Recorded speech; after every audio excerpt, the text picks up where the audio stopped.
तो hello everyone, स्वागत है आपके अपने यूट्यूब चैनल वाइज सर पर। और आज हम देखने के लिए जा रहे हैं कक्षा 10वीं के मैथ का एक्सरसाइज 3.3 क्वेश्चन नंबर थर्ड। और क्वेश्चन नंबर थर्ड में ना क्या पढ़ने के लिए जा रहे हैं बच्चे? हाँ, क्वेश्चन नंबर थर्ड में पढ़ने के लिए जा रहे हैं वर्ड प्रॉब्लम, यानी कि शब्द समस्या। और बच्चे जो है ना अक्सर इस तरह के क्वेश्चन को देख करके घबरा जाते हैं। घबराना बिल्कुल नहीं है, बिल्कुल सही जगह आए हो, है ना। और हर बात यहाँ पर समझ में आने वाली है, ठीक है। भागो मत, पढ़ने आए तो पढ़ लो, है ना। तो क्वेश्चन नंबर 1 देखेंगे थर्ड का। अब इसमें 6 पार्ट है, ये बात समझ लो, 6 क्वेश्चन है इसमें। इस वाले वीडियो में हमको 2 क्वेश्चन देखना है, बाकी अगले वीडियो में बात करेंगे, ठीक है। तो थर्ड का एक्सरसाइज 3.3 का तीसरे नंबर का क्वेश्चन है। और इसका पहला पार्ट जो है क्या है देख लो। पहला क्या कह रहा है कि दो संख्याओं का अंतर 26 है और एक संख्या दूसरी संख्या की तुलनीय है, उन्हें ज्ञात कीजिए। अगर एक बार में इस तरह से क्वेश्चन पढ़ोगे ना, एक बार में पूरा क्वेश्चन पढ़ लोगे तो चक्कर तो आ ही जाना है ना। अगर खास करके आप जब इस तरह का क्वेश्चन जो है ना पीछे नहीं देखे हो, आपका थोड़ा सा मेथ कमजोर है, तो पूरा पढ़ो ही मत। क्या कह रहा है? दो संख्याओं का अंतर 26 है। इसका मतलब क्या है ये समझो। दो संख्या का अंतर मतलब एक संख्या में से दूसरी संख्या को घटा रहे हैं और घटाने के बाद हमको 26 मिल रहा है। ये बात अब समझ में आ रहा है? हाँ, आ गया। चलो, तो कहने का क्या मतलब, अब संख्या तो हमको पता ही नहीं है ना। वो हम तो बोल रहे हैं कि दो संख्या यहाँ पर 26 हो जाएगा अंतर, लेकिन संख्या तो है ही नहीं। अब संख्या है ही नहीं तो संख्या को क्या मान ले। चलो भाई हल करते हैं। माना कि एक संख्या बराबर x तथा दूसरी संख्या बराबर y।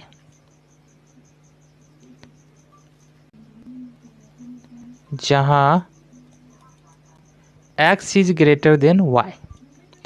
अब ये बात लिखना जरूरी है ना, क्योंकि यहाँ पर देखो कोई डिजिट नहीं है ना कि हम देखते ही पता चल जाए इसमें से ये घटाना है, ये बड़ा है, ये छोटा है, आ जाएगा। यहाँ पर हमने माना है कि एक संख्या x है और दूसरी संख्या y है, तो ये बताना यहाँ पड़ेगा कि x बड़ा है या y बड़ा है। तो हमने क्या बताया, यहाँ पर x बड़ा है, ठीक है। तो हम यहाँ से लिख लेंगे प्रश्नानुसार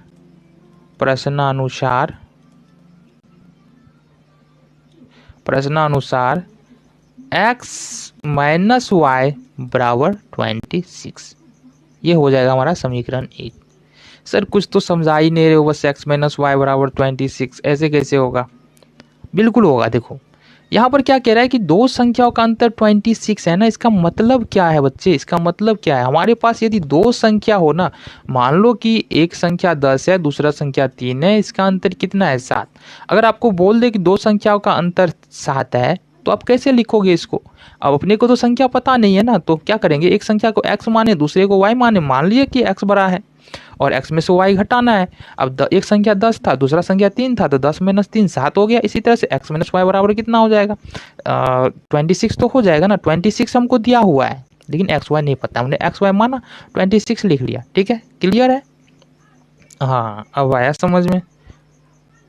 हाँ, आएगा बच्चे, सही जगह आओ, आएगा समझ में। क्यों नहीं आएगा मैथ, क्यों नहीं आएगा समझ में? तो यहाँ से देख लो, समीकरण 1 हो गया। अब क्या कह रहा है, यहाँ तक तो हमारा खत्म है, 26 है और एक संख्या दूसरी संख्या की 3 गुनी है। तथा यहाँ पर देखो लिखेंगे तथा x इजकल टू y। अब ये नहीं दिया हुआ है कि x बराबर है, ऐसे इसमें मत पढ़ना कि x जो है ना y के बराबर है।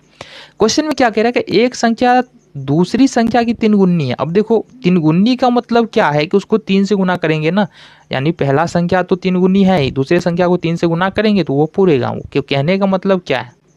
कहने का मतलब सिंपल सा इतना है, देख लो यहाँ पर। मान लो कि एक संख्या 30 है और दूसरी संख्या यहाँ पर 10 है, ठीक है। तो ये मान लेते हैं हमारा x है और ये मान लेते हैं हमारा y है। अब अगर 10 को हमको 30 के बराबर लाना है ना, तो 3 से तो गुना करना पड़ेगा, सिंपल सा लॉजिक है। इसलिए यहाँ पर क्या करेंगे, 3 से गुना करेंगे, बट बीच में बराबर का चिन्ह है, तो x बराबर 3y हो जाएगा ना। क्या बात कर रहे हो, समझ में आ गया? अरे आएगा, क्यों नहीं आएगा? तो इस तरह से हम क्या कर सकते हैं, यहाँ पर हम क्या करेंगे 3, ठीक है। तो इस तरह से हम लिख सकते हैं x माइनस 3y बराबर 0। ऐसा क्यों हुआ? क्योंकि हमने 3y को उठा करके इस तरफ ले आए। ठीक है, तो अब जो है ना समझ गए हो तो इसको थोड़ा सा हटा दो, जरूरत पड़ेगा ना बाद में स्पेस का, तो इसको क्यों रखे, ये तो समझाने के लिए था। तो ये हमारा यहाँ से हट चुका है। ठीक है, तो ये समीकरण 1 और ये समीकरण 2 आ गया हमारे पास। ठीक है, अब हमको क्या करना है? अब ये इस क्वेश्चन में बताया जाए कि प्रतिस्थापन विधि के ही मदद से इस क्वेश्चन को सॉल्व करना है। तो प्रतिस्थापन विधि से करेंगे। कौन सा जो है प्रतिस्थापन विधि बहुत ज़्यादा कठिन है, नहीं है ना, बिल्कुल नहीं। चलो, तो अब लिखेंगे अब समीकरण 1 से। अब बच्चे, अब समीकरण 1 अपने पास क्या है? समीकरण 1 हमने क्या निकाला था? x माइनस वाई बराबर 26। और इस तरह से हम यहाँ से क्या लिख सकते हैं? x बराबर 26 और प्लस y। क्यों? क्योंकि y को उठा करके हम इधर ले जाएंगे ना, y इधर क्या है? माइनस में है, दूसरी तरफ जाकर के प्लस में हो जाएगा। ठीक है, इसको मान लो आप समीकरण 3। ठीक है, अब क्या करना है? x का मान समीकरण 2 में रखने पर, समीकरण 2 में रखने पर। ठीक है, अब आगे का सॉल्यूशन तो इधर ही होगा ना, इधर ही होगा, देख लो। तो समीकरण बताओ 2 क्या है? समीकरण 2 है हमारे पास x माइनस 3y बराबर 0। ये हमारे पास समीकरण 2। और x बराबर अभी अभी हमने क्या निकाला है जरा बताओ? 26 plus y, 26 plus y minus 3y बराबर 0। कहाँ से आया 26 माइनस वाई? यहाँ देखो x बराबर निकाले थे ना 26 प्लस वाई, तो यही x के जगह पर 26, और इसको इस तरह से आप समझ सकते हो, ये 26 प्लस वाई था ना, x के जगह पर आ गया ना, पूरा x के जगह पर यहाँ से यहाँ तक। ठीक है, तो अब क्या कर सकते हैं? देखो, अब ये प्लस में y है और 3y माइनस में है, तो ये हो जाएगा हमारा माइनस में 2y।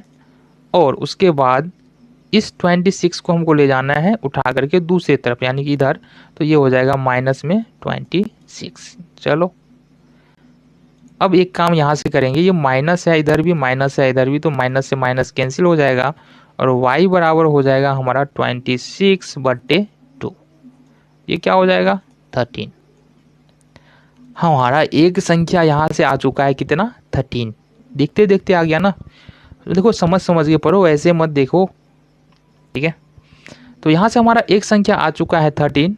ठीक है, अब क्या करेंगे? y का मान समीकरण 3 में रखने पर, y का मान समीकरण 3 में रखेंगे। तो समीकरण 3 क्या है हमारा? समीकरण 3 है, देख लो, x बराबर 26 प्लस वाई। अब ये वो बहुत आसान है, देखो 26 और प्लस y क्या है? y का वैल्यू हमने क्या निकाला है यहाँ पर? 13 ना, 13 रख दो। अब 26, तो x बराबर क्या निकल के आने वाला है? 26 और प्लस 13 क्या हो जाएगा? 39। तो हमारा एक संख्या क्या निकल रहा है? 13, दूसरा संख्या क्या निकल रहा है? 39।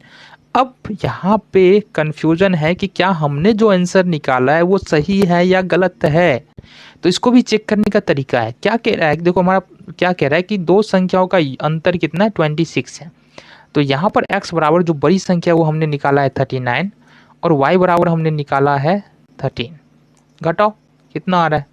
ये x है, ये y है, क्या 26 आ रहा है? क्या बिल्कुल आ रहा है 26। 39 में से अगर 13 घटाएंगे, यानी 39 में से 13 घटाएंगे तो 26 तो आ जाएगा, बिल्कुल आ रहा है।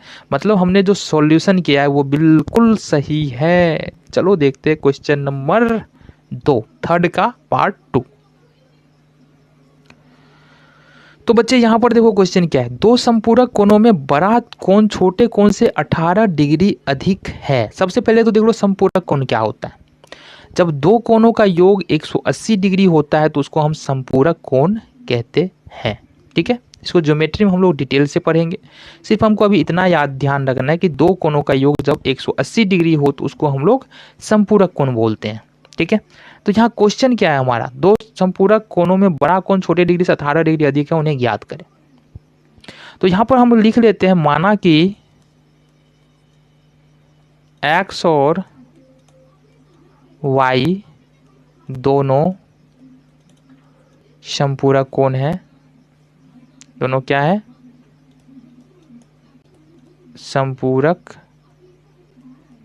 कोण है, जहां x is greater than y। अब ये भी यहाँ पर लिखना जरूरी है कि x बड़ा है या y बड़ा है, क्योंकि यहाँ पर फिर से संपूरक कोण हम लोगों को तो पता तो है नहीं। अगर हम मान रहे हैं कि x और y दो संपूरक कोण है तो बताना तो पड़ेगा ना कि कौन सा बड़ा है। ठीक है, तो यहाँ x और y संपूरक कोण है, x is greater than y, यानी कि x बड़ा है y से। क्लियर है। अब देखो यहाँ पर हमने क्या कहा कि यदि दो कोणों का योग 180 डिग्री है तो वो संपूरक कोण है। तो इसका मतलब क्या है, हमने जो x और y माना है ये संपूरक कोण है, इसका योग भी तो 180 डिग्री होना चाहिए ना। तो हम लिख देंगे यहाँ से, है ना, चूंकि x और y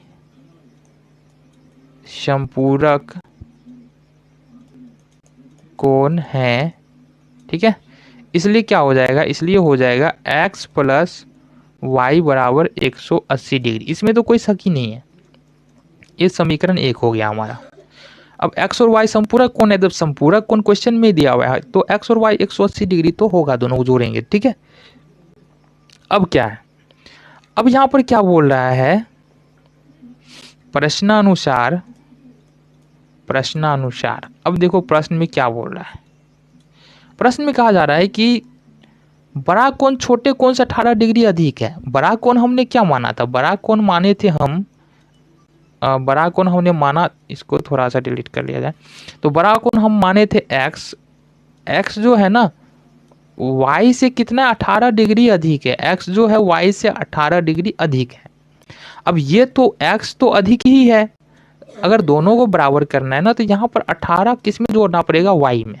ठीक है, और इस तरह से हमको क्या करेंगे, y को उठा कर ले जाएंगे दूसरी तरफ, तो ये हमारा हो जाएगा प्लस में y इधर दूसरी तरफ जाएगा, माइनस में हो जाएगा। तो ये x माइनस y बराबर कितना हो जाएगा, 18 डिग्री। ये हो जाएगा हमारा समीकरण 2। तो यहाँ पर देखो समीकरण 1 और 2 आ चुका है ना, समझ में आ रहा है ना, बिल्कुल, है ना। नहीं समझ में आया ना तो कमेंट कर देना, और भी बेहतर तरीके से मिल जाएगा। जो भी वीडियो है, जो भी क्वेश्चन है ना, काम जारी है। तो यहाँ पर देखो क्या करना है, अब हमको क्या करना है, इसको प्रतिस्थापन विधि से हमको क्या करना है, हल करना है। तो प्रतिस्थापन विधि से हल कर लेते हैं ना। यहाँ पर देखो क्या दिया हुआ है, लिखना है हमको समीकरण 1 से, समीकरण 1 से। और समीकरण 1 क्या है हमारे पास, समीकरण 1 है x प्लस वाई बराबर 180 डिग्री। ये समीकरण 1 है ना। ठीक है, यहाँ से हमको या तो x या y का वैल्यू निकालना है, वही तो करते हैं ना प्रतिस्थापन विधि में। तो हम मान लेते हैं x का वैल्यू यहाँ से निकालना है, 180 या माइनस y, इसको मान लेंगे समीकरण 3। अब देखो, अब तो इतना तो समझ में आता होगा ना, अगर आप पूरी रेगुलर तरीके से अगर वीडियो देख रहे हो प्रतिस्थापन विधि का, तो इतना तो समझ में आता होगा, है ना, इतना तो समझ में आता होगा। तो ये हो जाएगा 180 माइनस y, समीकरण 3 हो जाएगा ना। अब क्या करना है, देखो अब x का मान समीकरण किस में रखेंगे, सेकेंड, समीकरण 2 में रखने पर। तो x का मान हम क्या कर रहे हैं, समीकरण 2 में रख रहे हैं। तो लेकिन सबसे पहली बात तो यह है ना कि समीकरण 2 है क्या, समीकरण 2 क्या है बता दो जरा। तो समीकरण 2 हमने क्या माना था, समीकरण 2 माना था हमने x माइनस वाई बराबर 18। तो समीकरण 2 है हमारे पास x माइनस वाई बराबर 18। तो x का वैल्यू कितना निकल के आ रहा है, 180 माइनस वाई ना, तो x के जगह पर रखना है 180 माइनस वाई और माइनस वाई। ठीक है, यहाँ तक तो x का वैल्यू है, फिर ये y आ गया, बराबर कितना हो जाएगा 18 डिग्री। ठीक है, तो चलो अब y और y दोनों माइनस में है, तो यहाँ पर क्या होने वाला है, 180 डिग्री माइनस 2y बराबर 18 डिग्री। ठीक है, यहाँ पर देखो -2y हो जाएगा और 180 को क्या करना है 18 डिग्री माइनस 180 डिग्री। अब यहाँ से घटा लो, अगर 18 में से 180 घटाएंगे ना तो कितना होने वाला है हमारे पास, -2y बराबर हो जाएगा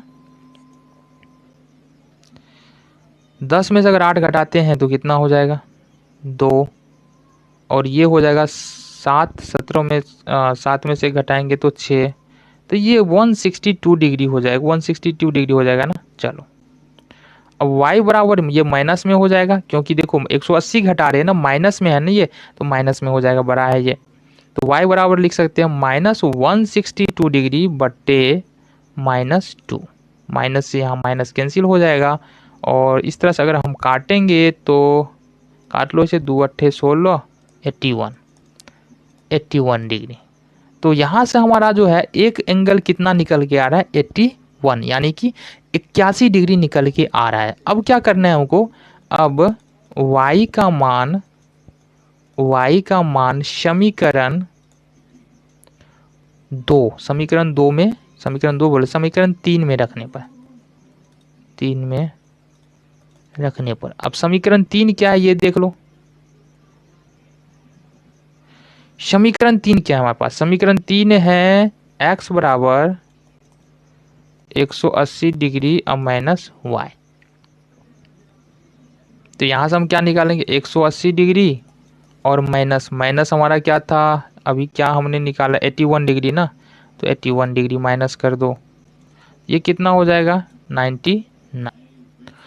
तो इस तरह से देखो दोनों ही मान हमारा यहाँ से निकल के आ चुका है। अब हमने जो मान निकाला है क्या वो बिल्कुल सही है या नहीं है, इसको चेक करना है, तो चेक कर सकते हो। देखो क्या बोला जा रहा है यहाँ पर कि संपूरक कोण कितना होता है ना, दोनों का योग 180 डिग्री होता है। तो देख लो यहाँ पर 99 और 81 को जोड़ेंगे, यहाँ से देख लो कि अगर हम 99 और 81 को जोड़ेंगे तो ये कितना होने वाला है 180 डिग्री तो होगा ना, तो ये तो सेटिस्फाई हो रहा है। इस तरह से आप दूसरे समीकरण में भी ये मान रख, ये वैल्यूज रख करके आप पता कर सकते हो क्या आपने जो क्वेश्चन सॉल्व किया है वो सही है या गलत। इसी के साथ मिलते हैं आपसे अगले वीडियो में अगले क्वेश्चन के साथ।